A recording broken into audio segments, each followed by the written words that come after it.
Bonjour et bienvenue dans les auditions du Conseil citoyen de Rennes. Je suis Ibado. Je suis Pierre Arnaud. Et nous sommes membres du Conseil citoyen de Rennes qui réunit des habitantes et habitants ainsi que des actrices et des acteurs des quartiers prioritaires du Blône, Bréquigny, Maurepas, Clenay et Villejean. Le Conseil citoyen a souhaité auditionner les listes des candidats aux élections municipales de Rennes sur les préoccupations dans les quartiers prioritaires. Aujourd'hui, nous recevons Ulysse Rabaté de la liste Rennes Commune. Bonjour. Bonjour, merci beaucoup de l'accueil. Vous avez 1 minute 30 pour répondre aux questions. Un signal indiquera la fin du temps imparti. Ulysse Rabaté, en quelques mots, pouvez-vous vous présenter et nous parler des valeurs qui vous animent ? Alors, je m'appelle Ulysse Rabaté, je suis enseignant à l'université de Rennes. Je suis président de l'association Rennes Commune, puisque Rennes Commune, avant d'être une liste aux élections, c'est une association qui agit depuis des années, notamment dans les quartiers prioritaires de la politique de la ville. Donc mes valeurs, j'ai envie de dire qu'elles sont liées finalement à l'histoire des quartiers populaires, aux luttes de leurs habitantes et de leurs habitants. Et elles s'inscrivent finalement dans une confiance dans ce que font les classes populaires au quotidien, qu'on appelle ça politique ou non. Je considère que ces engagements, c'est eux finalement qui font tenir la société aujourd'hui. On est dans une période politique, il ne faut pas avoir honte de le dire, une période politique un peu inquiétante. Voilà, parfois triste. Et en fait, ce qui nous sauve, ce qui nous redonne le sourire, ce qui nous redonne espoir, c'est ce que font les gens au quotidien pour préserver ce qu'il y a à préserver. Et donc, mes valeurs, c'est celle de la liste Rennes Commune, c'est celle-ci, la solidarité, la confiance dans ce que peut faire le collectif. Notre première question porte sur la précarité et l'emploi. En moyenne, dans les quartiers prioritaires de la ville, le niveau de vie est inférieur de 37% au niveau de vie de l'ensemble de la population rennaise. Allez-vous soutenir les CCAS afin qu'ils accompagnent davantage les personnes précaires et comment comptez-vous limiter la discrimination à l'accès à l'emploi et au stage ? Alors, la liste Rennes Commune, elle a un principe qui est très clair et qu'on clame depuis le début. C'est quand on s'occupe des gens les plus en difficulté, qu'on sert le mieux l'intérêt général. Nous, c'est notre principe. C'est-à-dire que notre priorité, c'est ceux qui souffrent, ceux qui sont en difficulté. Et c'est pas qu'on n'a pas honte de le dire, c'est qu'on en est fier. Voilà, on est fier de construire un projet politique qui les met au centre.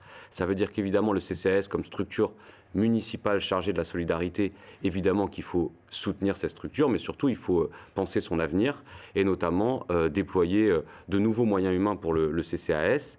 Avec, vous savez, nous, on a un projet, c'est le projet de la mise en place d'un statut municipal de parents isolés à Rennes. On est la seule liste qui propose la mise en place de ce statut à l'échelle de la commune.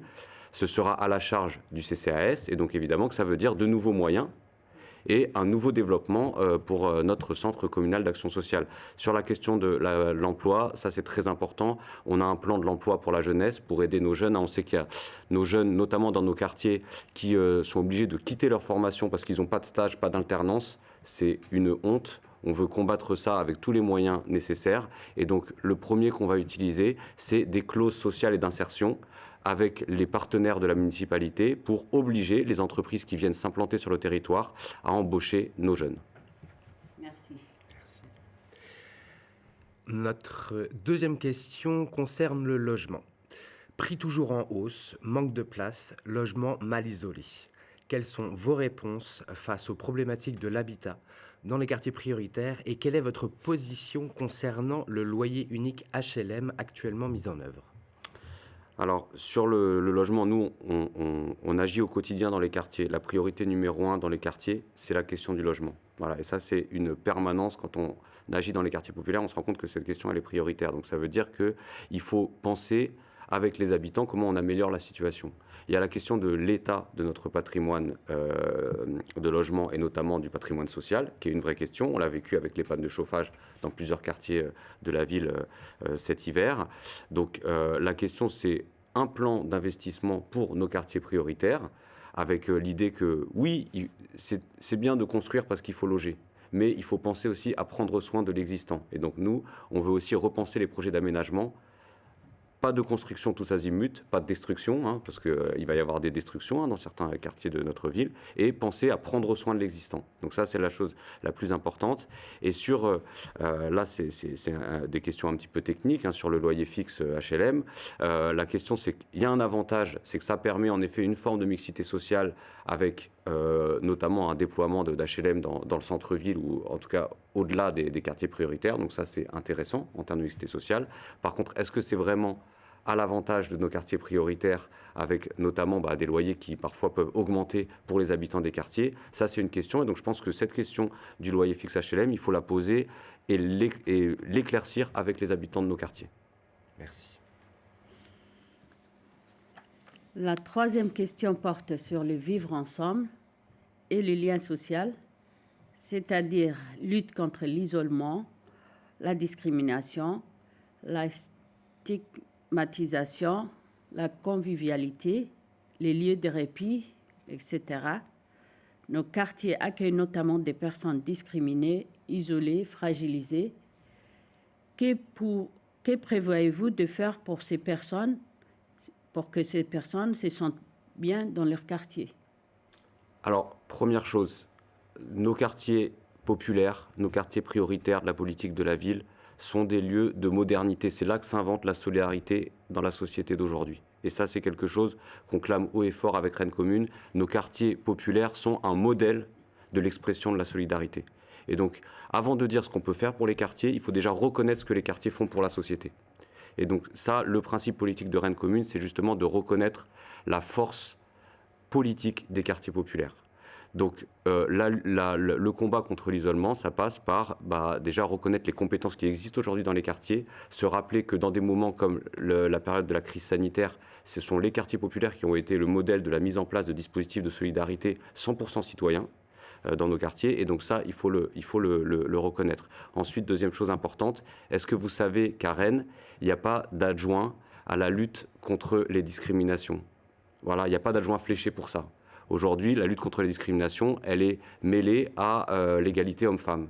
Nous pensons que ce sont deux combats prioritaires à l'échelle communale. Il faut un adjoint spécifique sur la question de la lutte contre les discriminations et penser avec les habitants et notamment nos jeunes de nos quartiers qui sont victimes de discrimination. Il faut partir de leurs paroles à eux pour penser nos politiques publiques. Notre quatrième question concerne la tranquillité publique. Les habitantes et habitants des quartiers prioritaires s'inquiètent de la dégradation de la sécurité en lien avec le développement du trafic de stupéfiants. Que proposez-vous de faire en prévention et en réponse à cette problématique? Comptez-vous concerter les habitantes et les habitants sur la question? Déjà, je vous remercie vraiment de la formulation de cette question. Je la trouve vraiment, elle tire le débat politique vers le haut.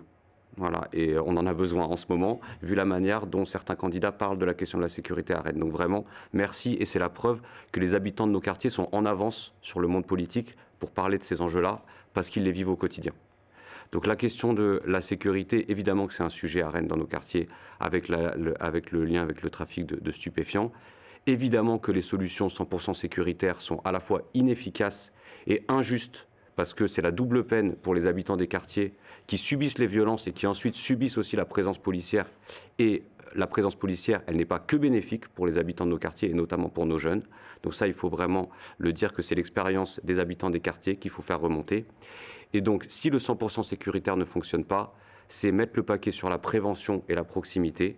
La prévention, il y a à la fois des dispositifs de sécurité qui agissent sur la prévention, mais c'est surtout nos actrices et acteurs de la prévention dans nos quartiers, nos éducatrices et éducateurs, évidemment nos professionnels de l'éducation, nos commerçants qui ont aussi leur rôle à jouer dans la sécurité de proximité, et puis évidemment les habitants. il est évident que demain, la politique de sécurité à la hauteur des enjeux à Rennes, ce sera une politique qui donne pleine parole aux habitants. Et aujourd'hui, on est aux antipodes de ça, c'est-à-dire qu'on est dans la focalisation sécuritaire et on n'est pas du tout dans l'écoute de la parole des habitants et dans leur volonté de prévention et d'attention pour les jeunes de nos quartiers.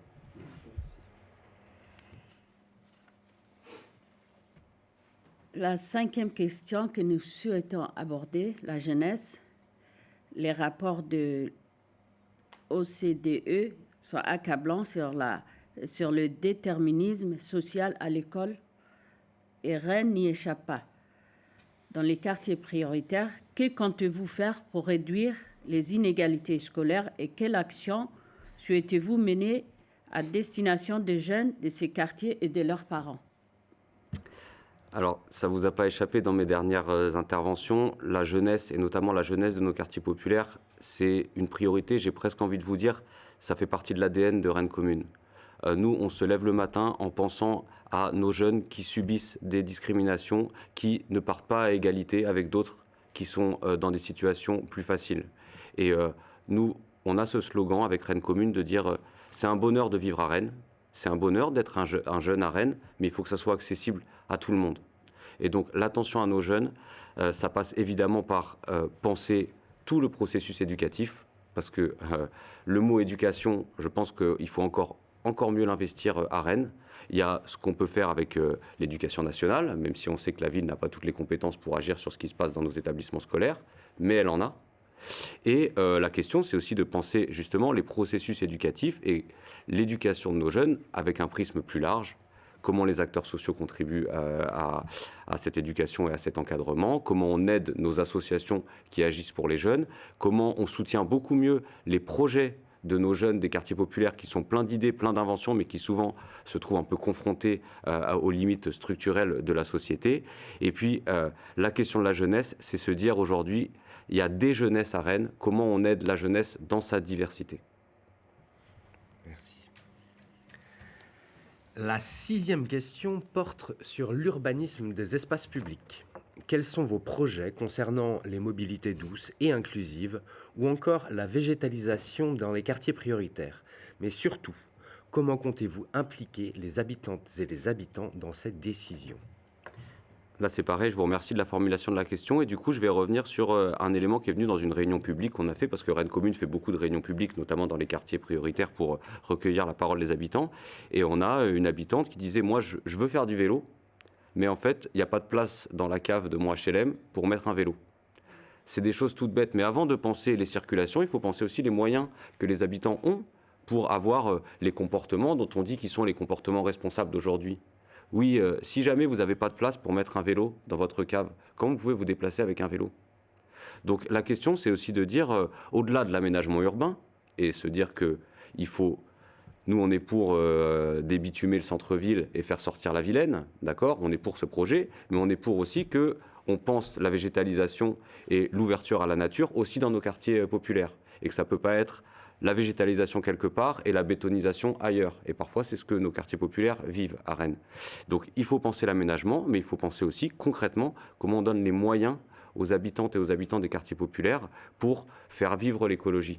Et j'ai envie de le dire aussi sur ce thème-là, les quartiers populaires sont aussi pleins d'idées, ils sont aussi des modèles d'une écologie populaire, qui n'est peut-être pas l'écologie qui fait toujours la une des journaux, mais qui est l'invention citoyenne de l'écologie de demain, et de toute façon on en aura besoin, et il faut écouter sur ce point de vue-là, la parole des quartiers populaires et suivre ce qui s'y passe et leurs pratiques.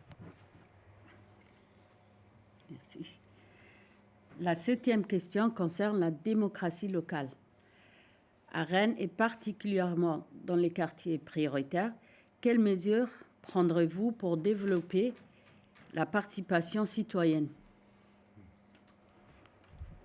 Alors, sur ce plan, déjà, vous en êtes l'expression vivante. La participation citoyenne, elle existe déjà. Elle est très présente dans nos quartiers. Et je pense que les institutions, il faut déjà qu'elles se disent comment on ouvre plus notre fonctionnement à la parole citoyenne. Il y a des choses exceptionnelles qui se font dans nos quartiers populaires tous les jours. des engagements qui se situent dans divers espaces, que ce soit le monde associatif ou même parfois en dehors de toute structure. Comment tout ça, déjà, on ouvre la vie institutionnelle pour que ça s'exprime, pour que ça soit là et pour que ça soit reconnu. Ça passe par des élus dans nos majorités qui sont issus de nos quartiers populaires. Et pour ça, la liste Rennes Commune est la liste qui a le plus d'habitants issus des quartiers populaires et qui font vivre ces quartiers au quotidien, des actrices et des acteurs associatifs. Donc ça, c'est la base, parce que si on n'a pas d'élus issus des quartiers dans la majorité, comment on peut penser des espaces démocratiques pour faire entendre la parole des habitants des quartiers? Et encore une fois, penser un projet politique dans la ville de gauche du 21e siècle, c'est penser un projet politique qui se dit « je peux toujours faire mieux pour faire entendre la parole des classes populaires. Je peux toujours faire mieux ». S'il y en a qui sont au pouvoir et qui vous disent « on fait tout bien », eh ben, il faut se méfier. Et donc, de ce point de vue-là, évidemment que les conseils citoyens, c'est une piste, mais il faut l'ouvrir beaucoup plus. Il faut réfléchir, nous on l'a dit, ouvrir le conseil municipal avec des groupes d'observation du conseil municipal, avec par exemple des gens qui n'ont pas le droit de vote, mais qui font vivre notre pays, et avec des gens qui sont issus de nos quartiers, qui ne sont pas sur des listes majoritaires aux élections, mais qui peuvent avoir des positions d'observateurs au sein du conseil municipal, qui pourraient par exemple tourner chaque année et influer sur la politique municipale avec cette expertise citoyenne. Merci. C'était la dernière question. Merci Ulysse Rabaté d'avoir accepté notre invitation. Merci d'avoir regardé cette vidéo. Vous pouvez visionner les autres interviews sur la chaîne YouTube du Conseil citoyen de Rennes Métropole. Pour rappel, les élections municipales auront lieu les dimanches 15 et 22 mars prochains.